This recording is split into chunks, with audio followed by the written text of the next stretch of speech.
Hi, welcome to యోఏ TV. Waqf board ఈ పేరు వినే ఉంటారు, కానీ దీని గురించి చాలా మందికి తెలియదు.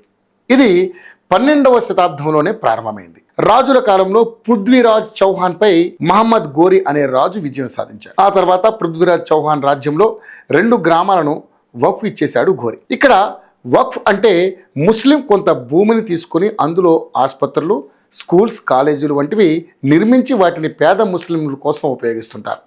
ఇక 12వ శతాబ్దం నుంచి కూడా స్టార్ట్ అయిన ఈ వక్ఫ్ అనేది అనేక మంది ముస్లిం రాజులు దీన్ని సైతం స్థాపించి నిర్వహించారు. ఇవన్నీ కూడా ప్రజల నుంచి వచ్చిన సొమ్ము ద్వారానే నడిచాయి. అయితే ఎప్పుడైతే భారత్లో బ్రిటిష్ పాలన మొదలైందో అంటే 1913లో వక్ఫ్ బోర్డు అనేది చట్టంగా ఏర్పడింది. ముసల్మాన్ వక్ఫ్ చట్టం పూర్తి స్థాయిలో 1923లో ఏర్పడింది. ఒక్కసారి ఈ బోర్డుకి భూమిని ఇస్తే దానిని తిరిగి పొందడం అసాధ్యం. అలాంటి చట్టంలో మార్పులు తీసుకురావాలని మోడీ సర్కార్ భావించింది. ఇందుకు కారణం లేకపోలేదు. దేశవ్యాప్తంగా వక్ఫ్ బోర్డు పరిధిలో ఆస్తులు భారీగా ఉన్నాయి. దాదాపు 9.4 లక్షల ఎకరాల్లో వక్ఫ్ ఆస్తులు విస్తరించి ఉన్నాయి. దేశంలో రక్షణ శాఖ, రైల్వే శాఖ తర్వాత వక్ఫ్ వద్దనే భారీగా ఆస్తులున్నాయి. అంతేకాకుండా నార్త్ రాష్ట్రాల్లో హిందువుల భూములు, ప్రభుత్వ భూములు, ఆలయాలను కూడా వక్ఫ్ బోర్డు తీసుకుంటుందని గత 2 ఏళ్లలో దాదాపు 120 పిటిషన్లు దాఖలయ్యాయి. ఈ క్రమంలోనే మోడీ సర్కార్ వక్ఫ్ బోర్డులో సవరణలు చేయాలనుకుంది. అందుకు సంబంధించినటువంటి బిల్లుకు లోక్సభలో ఆమోదం కూడా లభించింది. ఇది జరిగిన 3 గంటల్లోనే సుప్రీంకోర్టులో పిటిషన్ దాఖలైంది. ఈ చట్టం రాజ్యాంగ భద్రతను సవాల్ చేస్తూ 72 పిటిషన్లు సుప్రీంకోర్టులో దాఖలు కాగా వీటన్నింటినీ ఒక్కటిగా కలిపి కోర్టు విచారణ జరిపి మధ్యంతర ఆదేశాలు ఇచ్చింది. చట్టం అమలుపై స్టే విధించేందుకు నిరాకరిస్తూనే చట్టంలో కీలక ప్రొవిజన్స్ను నిలిపివేస్తూ chief justice of India BR Gavai ధర్మాసనం ఆదేశాలను జారీ చేసింది. ఇందులో ప్రధానంగా 5 ఏళ్లు ఇస్లాం మతం ఆచరిస్తేనే వక్ఫ్ చేయాలన్న సెక్షన్ కూడా ఉంది. కనీసం 5 ఏళ్ల పాటు ఇస్లాంను అనుసరించిన వ్యక్తి మాత్రమే ఆస్తిని వక్ఫ్ చేయాలని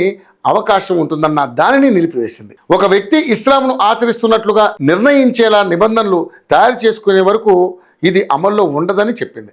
అదే సమయంలో వక్ఫ్ చట్టం 2025పై మొత్తంగా స్టే విధించడానికి సుప్రీంకోర్టు నిరాకరించింది.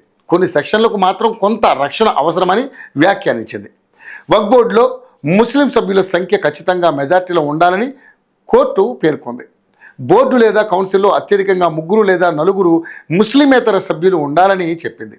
ఇక చీఫ్ ఎగ్జిక్యూటివ్ ఆఫీసర్గా ముస్లిమే ఉండటం మంచిదని పేర్కొంది. అంటే వక్ఫ్ ఆస్తులా కావా అన్నది కోర్టులే నిర్ణయిస్తాయి. ప్రభుత్వం ఆస్తులను వక్ఫ్ ఆక్రమించిందా లేదా అనే అంశంపై నిర్ణయించే అధికారులు కట్టబెట్టిన సెక్షన్పై స్టే, 5 ఏళ్లు ఇస్లాం మతం ఆచరిస్తేనే వక్ఫ్ చేయాలన్న సెక్షన్పై స్టే, ఈ అంశాలపై ప్రభుత్వం తగిన నిబంధనలు రూపొందించే వరకు సుప్రీం స్టే విధించింది. ఇకపోతే వక్ఫ్ ఆస్తుల నోటిఫికేషన్ కోర్టు అంశంపై తాత్కాలికంగా ప్రభుత్వ చర్యలకు పరిమితి విధించింది. ఇప్పటికే వక్ఫ్గా గుర్తించబడిన ఆస్తుల స్థితిని తక్షణంగా మార్చకూడదని సూచించింది.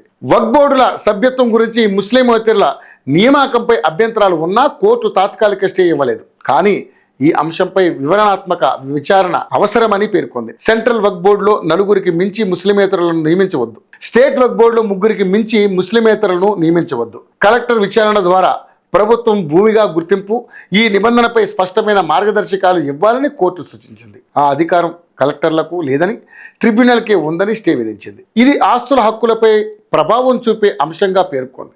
సెక్షన్ 3R ఇస్లాం ఆచరిస్తూ 5 సంవత్సరాలు కావాలి. నియమాలు రూపొందించకపోతే అది యాదృచ్ఛిక అధికారిక వినియోగానికి దారితీస్తుంది.